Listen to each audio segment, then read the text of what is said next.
Salut et bienvenue dans un nouveau tutoriel consacré aux ACL. Donc les ACL ou Access Control List, c'est un composant de CakePHP qui vous permet de gérer directement dans le framework les permissions d'accès aux différentes actions de notre site. Donc l'avantage c'est qu'on va pouvoir mettre les utilisateurs dans des groupes et assigner des permissions pour chaque groupe, voire, bon, ça c'est suivant les cas, mais on peut aussi les assigner au niveau de l'utilisateur. Dire que par exemple l'utilisateur numéro 6333 aura accès à cette page, mais pas les autres utilisateurs. Donc c'est un truc qui peut être pas mal. En revanche, il faut bien prendre en compte que avec ce système d'authentification, il va y avoir beaucoup plus de requêtes SQL faites par votre serveur, vu qu'à chaque fois que quelqu'un va vouloir accéder à une page, automatiquement il va checker les permissions en base de données. Donc ça, c'est pour tous les utilisateurs logués. Donc si vous en avez beaucoup, c'est un truc à prendre en compte. Donc sachant cela, on va reprendre un peu l'exemple qui est donné dans la doc de CakePHP, qui est l'exemple est très bien fait. Hein. C'est avec cet exemple d'ailleurs que j'ai appris les ACL. Donc on va rester un peu sur la même optique. Je vais simplifier juste en enlevant une des bases qu'ils ont, une des tables, c'est la table widget qui sert à rien. Donc l'idée c'est de partir sur une application brute, donc on va partir de rien. Donc j'ai juste mis un dossier cake, alors pas ici, mais ici. J'ai glissé le framework, je viens de le faire. Donc il n'y a rien de configuré. Donc vous aurez évidemment besoin de la console, donc j'ai déjà fait un tutoriel, vous cherchez console CakePHP pour trouver, vous devriez y arriver. Et on va vraiment avoir besoin de la console pour construire un peu notre base et puis aller plus vite dans les différentes actions. Donc pour commencer, on va déjà configurer notre framework.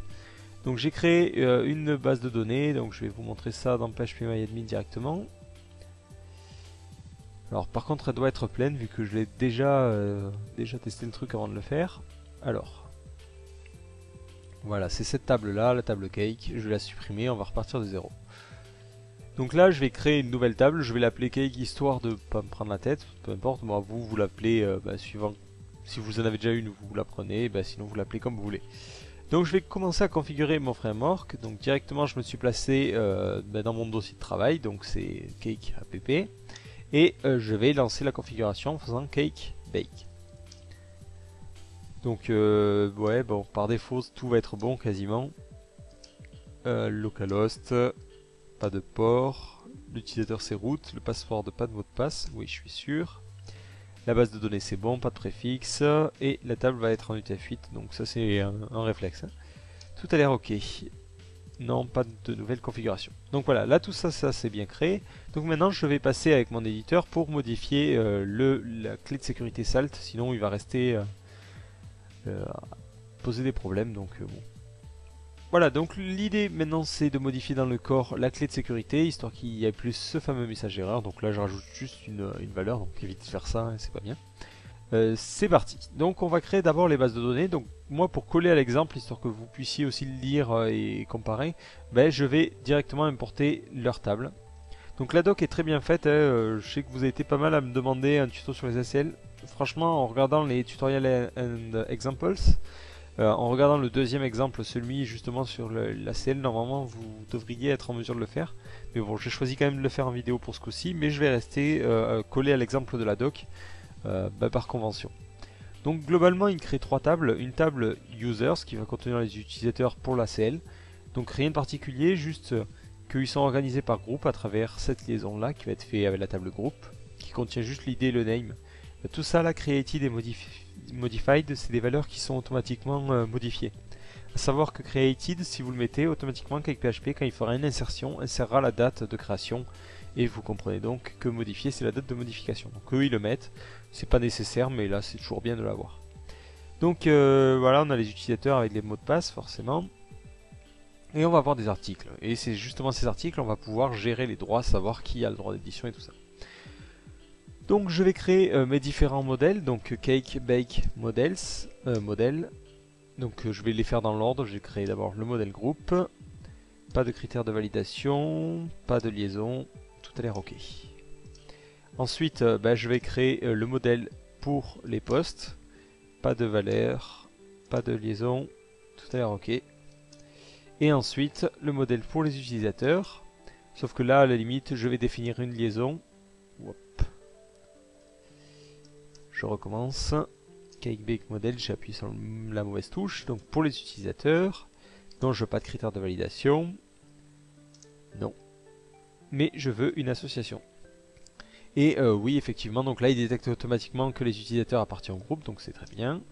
Non, bon, les posts, je m'en fiche. Je m'en fiche. Non, pas d'association, c'est fini. Voilà, donc là c'est bon, ça a été bien fait. Donc maintenant je vais pouvoir passer au contrôleur. Donc là très simplement je vais en créer un seul pour le moment, je vais créer le contrôleur user, ce qui va me permettre de mettre en place l'authentification. Donc cake, bake, user, cake, bake, contrôleur. Donc pour la table user. Non. Donc là je veux rien par défaut, hein, je veux tout. Je veux juste le contrôleur, c'est juste parce que j'ai la flemme de l'écrire. Donc là si je retourne dans mon élément et que je vais dans mes contrôleurs, voilà, il a créé le fichier usersController et on va s'en servir pour l'authentification en créant deux fonctions, une login et l'autre logout. Donc ça c'est les deux fonctions magiques entre guillemets de CakePHP qui sont gérées automatiquement. Donc je vais aussi créer un fichier appcontroller pour gérer l'import de tous les composants et aussi mettre en place l'authentification. Donc app_controller.php. Donc hop, classe appcontroller, extends de contrôleur. Donc ça vous avez l'habitude. Et je vais créer une fonction plutôt, beforeFilter. Voilà, donc cette fonction, c'est elle qui va faire un peu tous les trucs par défaut, donc comme configurer le composant hôte. Donc, je vais aussi en profiter pour charger les différents composants et les différents helpers. Voilà. Et les helpers, var $helpers. Donc je vais forcément avoir besoin du helper HTML. Hop. HTML, donc ça c'est pour les vues. Je vais aussi avoir besoin du helper pour les formulaires et des sessions. Donc ça c'est important pour le composant hôte. Pour les composants, c'est très simple. Bon, la CL, on va pas le charger tout de suite parce que sinon ça va tout bugger. Mais on va prendre juste le composant hôte et la session. Donc le composant étant chargé, je vais pouvoir le définir un peu dans beforeFilter pour voir comment il interagit. Donc ça, vous retrouvez ce que je suis en train de faire dans la documentation. Deuxième étape, préparer l'ajout du composant hôte. Donc là, bon, il montre comment créer la vue, donc on va le faire juste après. Donc ici, vous avez tout ce qui est composant. Hop. Bon, la sélection est un peu bizarre, mais tout ce qui est la configuration du composant hôte. Donc de toute façon, on l'avait vu dans un autre tuto, même une configuration un poil plus complète que celle-là. Mais bon, là ça suffira pour le coup. Et bon, ça après c'est pour... Et donc je vais pouvoir créer ma vue de login, parce que là si j'essaie d'accéder à une page, du coup maintenant que j'ai activé le composant hôte, automatiquement il va aller se rediriger vers user/login, vu que j'ai accès à rien. Donc du coup, il faut le créer. Donc, users, alors... Ici, je vais créer la vue qui correspond, donc view, add new file. C'est créer un nouveau dossier users. Et dedans, je vais y créer ma vue login.ctp. New file login.ctp. Donc là, la vue, on va faire très très basique. Hein. Donc là, je vais créer mon formulaire. Donc form-create pour la table user. Et ça va rediriger vers l'action login. Donc là, il faut le mettre parce que sinon, je crois que ça va essayer de rediriger vers add ou edit. Donc ça peut être gênant.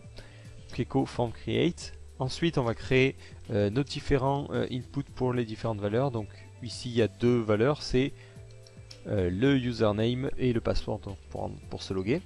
Donc, légende. Donc, le username et le password. Voilà. Limite, je vais tout laisser sur une ligne, ça va être plus simple. Voilà, bon, après, on pourrait préciser d'autres trucs, mais là, pour l'instant, ça suffira.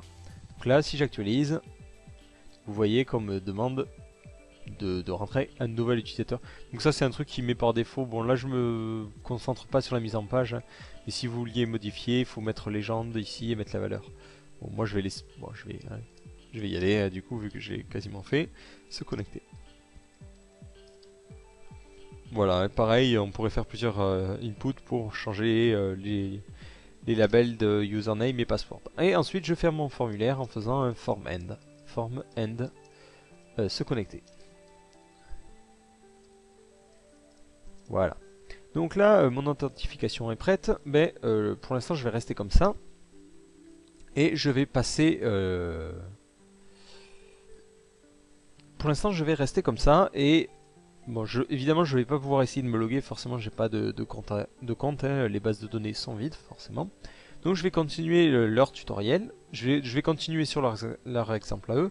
Donc ici en bas ce qu'ils donnent c'est un petit bout de code en fait pour vous dire, là maintenant qu'on a fait les ACL c'est bien joli, mais dès qu'on va vouloir faire quelque chose on va être bloqué. Enfin, vu qu'on a mis le composant hôte, par exemple, si maintenant je veux pouvoir gérer les utilisateurs, dès que je vais vouloir aller quelque part, bim, je vais me faire rediriger vers la fonction login. Voilà, notamment c'est une erreur, mais si je mets le scaffold sur true, var scaffolding. Donc ça évidemment c'est un truc qui ne m'arrange pas du tout parce que moi du coup je veux pouvoir y accéder.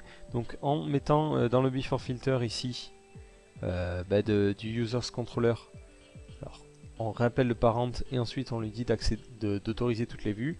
Automatiquement le composant hôte il va être court-circuité et on va pouvoir accéder un peu à tout.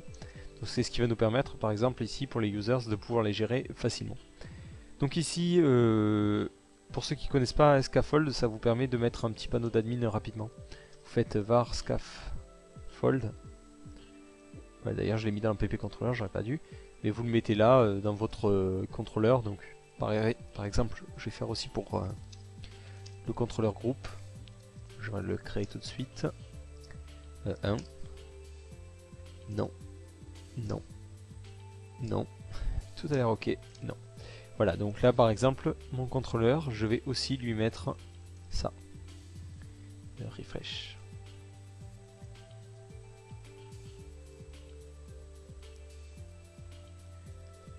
Voilà. Donc ici, je vais lui mettre un scaffold. Comme ça, les deux choses, je vais pouvoir les administrer plus simplement. Je ne vais pas avoir à créer toutes les vues, les choses comme ça. Donc je continue ici. Alors maintenant, on va passer donc à l'initialisation des bases de données. Donc c'est très simple, hein, vous copiez-collez cette ligne de commande. Donc en bas, il vous explique où trouver le fichier SQL si vous n'avez pas les lignes de commande. Mais si vous ne les avez pas, vous êtes assez embêté. Donc, je vous conseille de passer par la ligne de commande, ça vous y habituera. Voilà, donc en faisant ça, il va me dire, bon ben je vais supprimer toutes les tables, parce que d'abord pour créer les tables, ben, il supprime tout, donc là ouais je suis d'accord, je les ai pas de toute façon. Et ensuite, est-ce que je veux les créer? Forcément je veux les créer, et c'est tout. Vous n'avez rien d'autre à faire, vous appuyez 2 fois sur yes, et automatiquement dans votre base de données, il va vous créer les 3 tables, arrow, acos et arrows, acos. Bon, je sais pas comment ça se prononce en anglais, mais globalement en fait vous avez 2 objets et une table de liaison. Donc on va passer tout de suite à... Donc avant d'entrer dans le vif du sujet, hein, sur tout ce qui est liaison et compagnie, l'ACL va se baser sur ce qu'on appelle ACO, donc Access Control Object, qui va définir tous les utilisateurs et leur niveau. Donc en bref, ça va être un truc sous forme d'arbre. Et l'avantage, c'est qu'on va pouvoir le plugger à notre base de données. Donc ça, c'est un truc qu'il faut faire au tout début du projet. Sinon vous allez vraiment galérer à importer tous les utilisateurs dans cet arbre là. Donc si vous le faites au début du projet c'est mieux, sinon vous allez devoir le faire un peu à la main. Pour savoir comment rentrer les utilisateurs c'est très simple, vous faites core component, access control list, et là vous avez toutes les étapes détaillées, par exemple sur les permissions dans la base de données. Voilà, où je vous explique comment créer un access control object et comment créer des access requests qu'on verra plus tard. Donc ici par exemple il vous montre comment créer une nouvelle liste d'utilisateurs, donc vous pourriez les faire correspondre à votre base de données. Donc nous c'est pas ce qu'on va faire, on va vraiment se coller à leur exemple, je l'ai dit, hein, ils ont très bien fait dans la doc. Je vais vous le détailler un peu plus par contre, mais vous allez voir que c'est très bien fait. Parce que c'est des bouts de code que franchement bon, j'aurais pas trouvé, donc c'est plus simple de les avoir. Donc globalement dans les modèles, dans le premier modèle user, ils vont lui dire que ce modèle là, il agit comme un composant ACL. Donc c'est ce qu'il fait là, il dit que ça agit comme un ACL de type requester. Donc, bon, globalement ça veut dire quoi?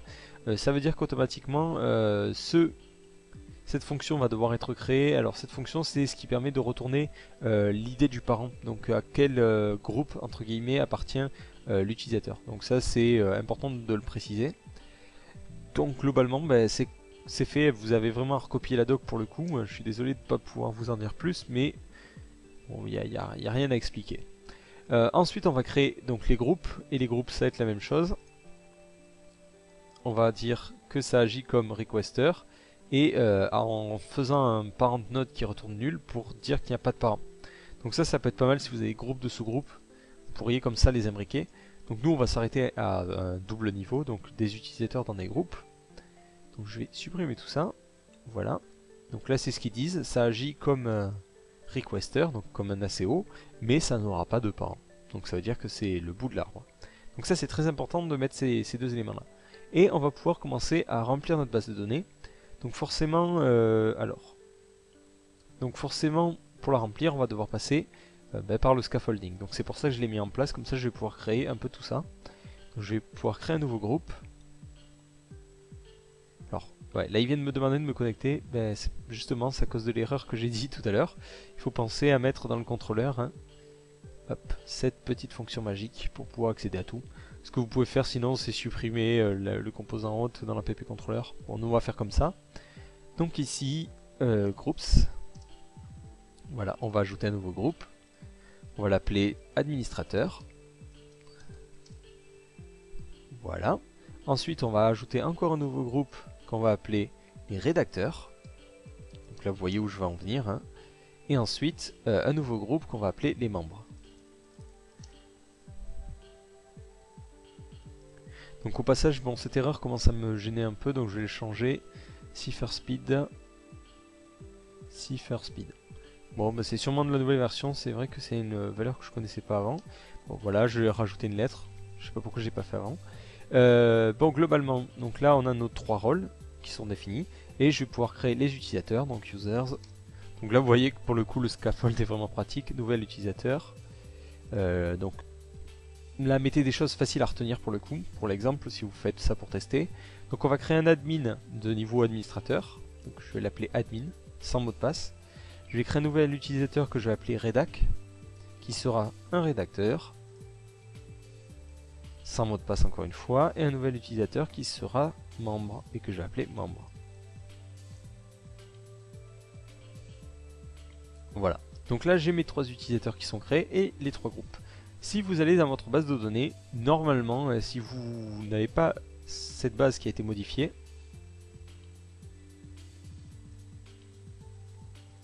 donc normalement vous avez les utilisateurs, alors je me suis trompé, c'est pas de l'access control mais c'est l'access request ici, qui est sauvegardé. Donc vous avez tous vos utilisateurs qui sont sauvegardés là. Donc d'abord les 3 groupes, donc vous voyez qu'ils n'ont pas de parents, et ensuite les utilisateurs. Donc pour ceux qui ne connaissent pas left et right, c'est le principe des bases de données en arbre, donc je vous invite à chercher sur internet ce que c'est. Mais globalement, ça veut dire que ça va prendre tous les éléments qui sont qui ont un bord gauche supérieur à 1 et un bord droit inférieur à 4. Donc de 3, ça rentre dedans. Donc c'est un truc assez dur à gérer, mais CakePHP le gère très bien, donc on va rien faire. Et alias, c'est toujours nul parce qu'on l'a lié à une autre table, la table users et groupe. Mais normalement ici, on pourrait mettre par exemple le nom de... le nom du niveau. Donc ça peut être pas mal si vous gérez directement les permissions depuis cette table là. Mais là vu qu'on a utilisé les users et les groupes, bon on n'a aucun alias. Directement ça lie grâce à modèle et foreign key. Si vous voulez voir ces tables, c'est très simple, vous faites dans la console cake view, non c'est cake ACL view ARO. Voilà, et là ça vous montre l'organisation en fait en arbre. Donc vous voyez que le groupe 1 a l'utilisateur 1, le groupe 2 a l'utilisateur 2. Voilà, c'est pas très explicite, mais bon, ça peut être utile. Donc ensuite, on doit faire la même chose pour créer l'ACO, donc l'Access Control List. Je suis désolé de m'être trompé. Et ça, c'est quelque chose qui est plutôt chiant parce qu'en bref, vous allez devoir rentrer dans la base de données le nom de tous les contrôleurs et le nom de toutes les actions. Donc vous pouvez le faire à la main, c'est ce qui est montré dans cette doc là. Le problème, c'est que franchement, vous n'allez pas vous en sortir si vous avez déjà votre projet fini. C'est l'enfer. Donc là, tout simplement, si vous cliquez sur l'exemple, l'étape suivante, l'étape 6, vous avez un gros fichier que vous mettez quelque part, dans un contrôleur, peu importe. Donc moi c'est ce que je fais. Je vais créer un nouveau contrôleur que je vais appeler lab. Donc, je vais le créer directement là.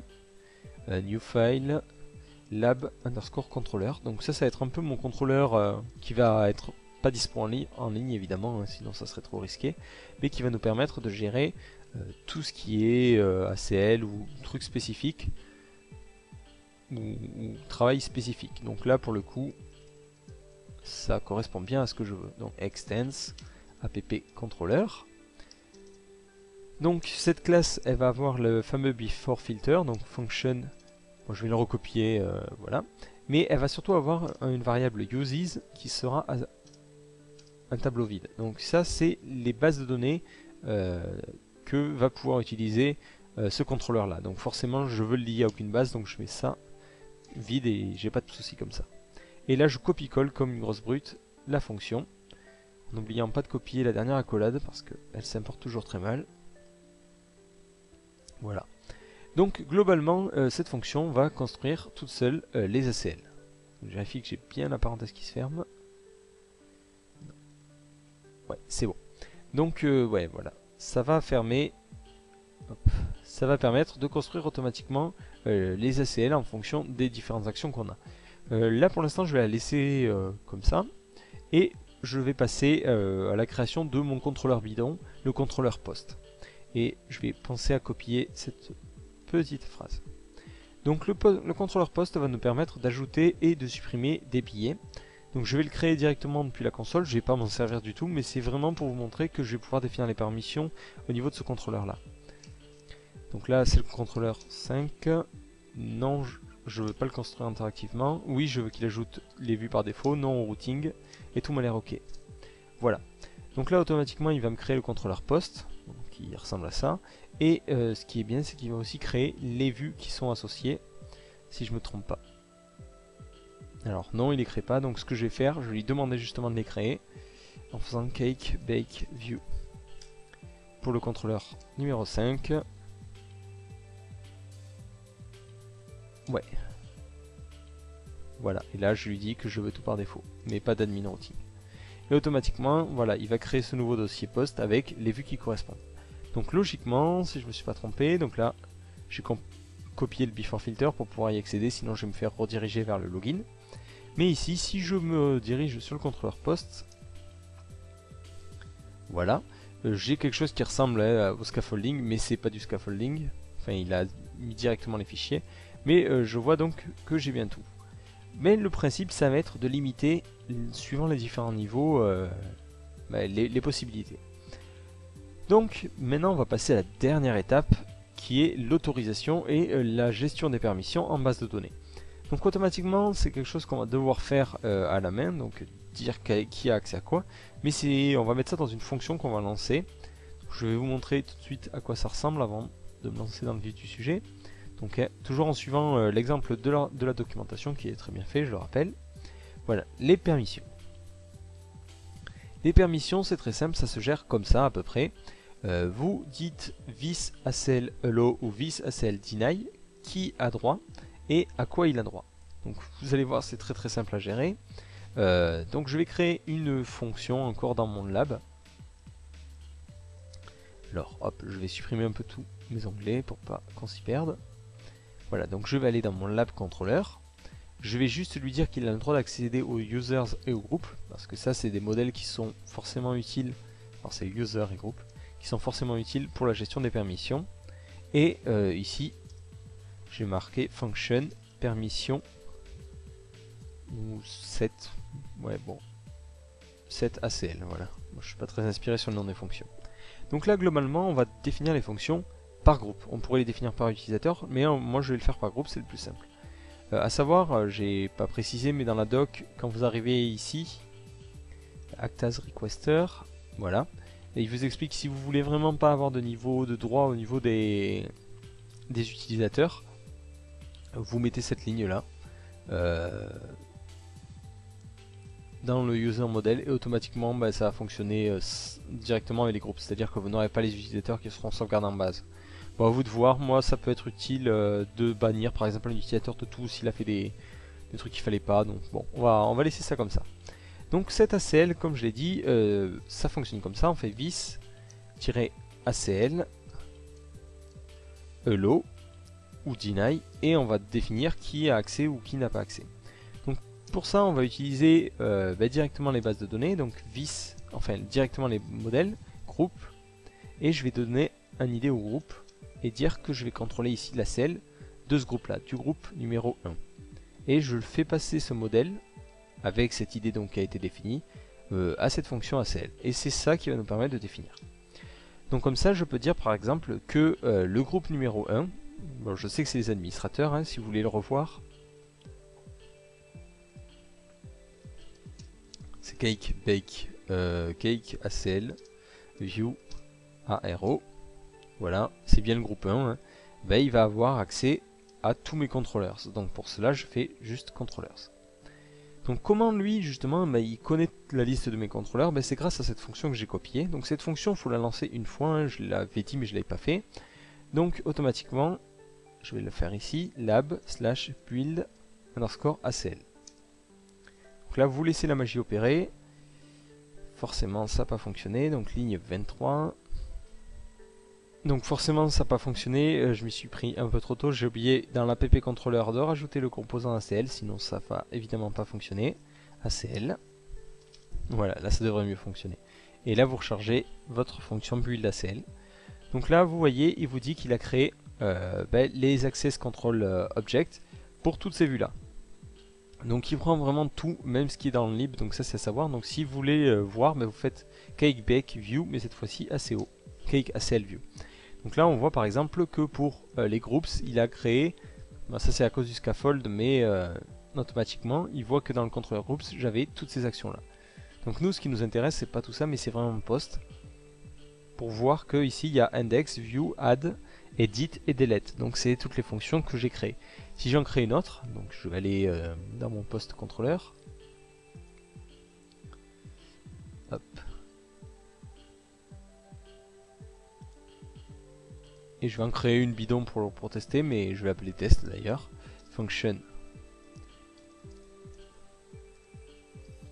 test. Voilà. Donc si je relance, normalement ça devrait bien fonctionner. Ah. Ben, vous voyez que dans post, il a rajouté cette fonction, cette valeur test. Donc c'est très bien. Maintenant je vais pouvoir définir les permissions. Donc les permissions c'est le dernier point, donc j'étais en train de le faire.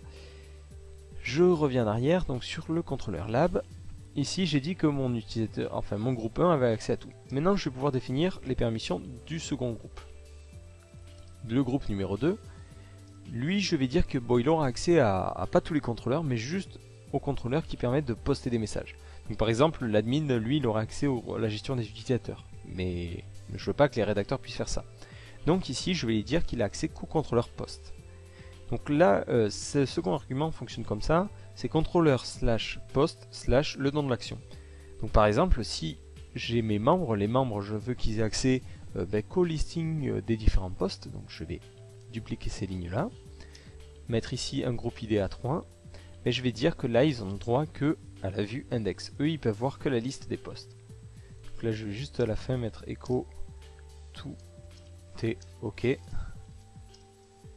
Et ne pas oublier de mettre un exit, histoire que il n'essaie pas de me rediriger.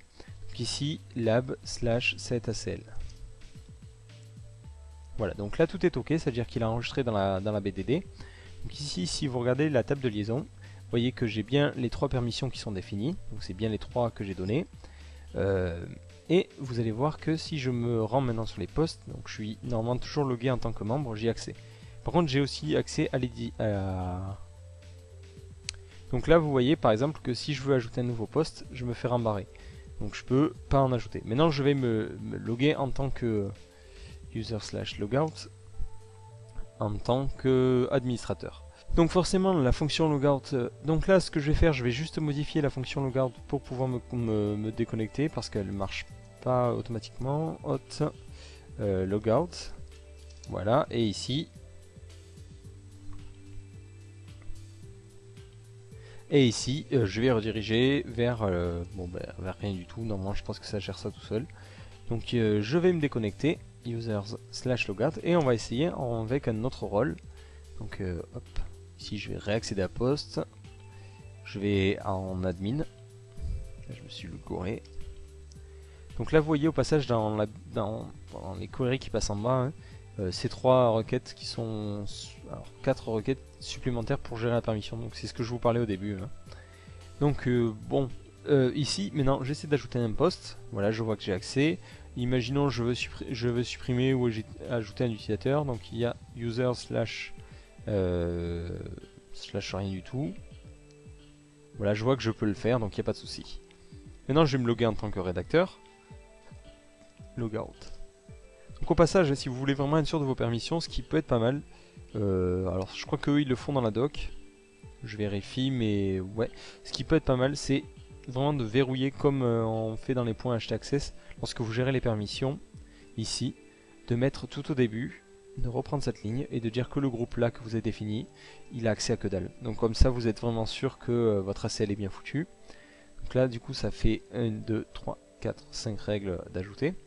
Donc je vais reconstruire mon ACL en faisant cake slash lab slash set ACL. Donc ça évidemment jamais à mettre en prod, hein, sinon la personne va pouvoir spammer votre serveur et vous allez avoir plein de permissions de changer. Donc là vous voyez que cet utilisateur là il a droit à que dalle, donc c'est bien ce qu'on veut. Et ici si je me relogue mais en tant que... je réessaie d'accéder à poste. Je vais me loguer en tant que rédacteur, donc je l'avais appelé rédac. J'essaie de rajouter un nouveau poste, donc je peux le faire. Et donc là si j'essaie d'accéder aux utilisateurs, bon pour le coup ça a fonctionné parce que j'avais mis ça pour accéder à tout. Là, je vais vraiment limiter que les vues login et logout. Ça c'est les vues qui sont nécessaires. Donc là du coup maintenant quand je vais vouloir réaccéder à la liste des utilisateurs, bim, je vais me faire embarrer et je vais me faire rediriger. Bon là il y aura une boucle infinie pour le coup parce que je viens de cette page. Ou là dans la pp controller, ce que je vais faire, je vais mettre if vis-name égale page. Hop, faire un vis-hot-hello. Voilà, normalement comme ça, ça va me permettre au moins d'accéder à la page d'accueil sans trop de soucis. Voilà. Donc comme ça, voilà. Tous les personnes qui ne sont pas administrateurs n'ont pas accès à la table users, n'ont accès à aucune action. Donc l'avantage c'est que vous allez pouvoir gérer ça très simplement. Donc vous voyez que vous pouvez gérer les permissions au niveau des membres directement. Par exemple si je veux que le membre rédac, donc qui est le membre numéro 3, n'ait pas accès à un élément mais que les autres membres y ont accès, mais c'est très simple, vous devinez à peu près comment on fait. Ici vous remplacez par user et là vous envoyez dans le premier paramètre directement le champ, enfin le modèle user. Donc vous voyez que c'est relativement simple et ça vous permet de gérer comme ça les permissions de manière assez fluide. Donc à savoir évidemment, hein, comme je l'ai dit, que ça va poser plus de requêtes SQL. À vous de voir si vous voulez faire comme ça. Donc une autre méthode évidemment c'est d'utiliser directement la session, hein, hop, en faisant vis session read. Donc par exemple si vous voulez savoir à quel groupe appartient l'utilisateur, vous faites group.name par exemple. Je prends l'exemple au hasard, hein, mais hop, echo, ou plutôt debug, ça va être plus joli. Automatiquement, normalement, hein, si tout va bien, ça vous ressort. Alors, là c'est hot. Hop.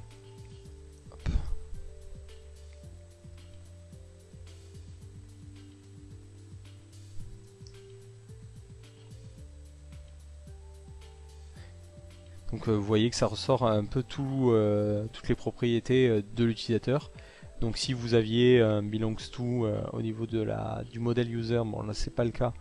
Je l'avais fait au début mais je l'ai averti. Donc là vous voyez que par exemple en faisant un debug comme ça, vous pouvez récupérer le groupe ID en fonction faire certains cas.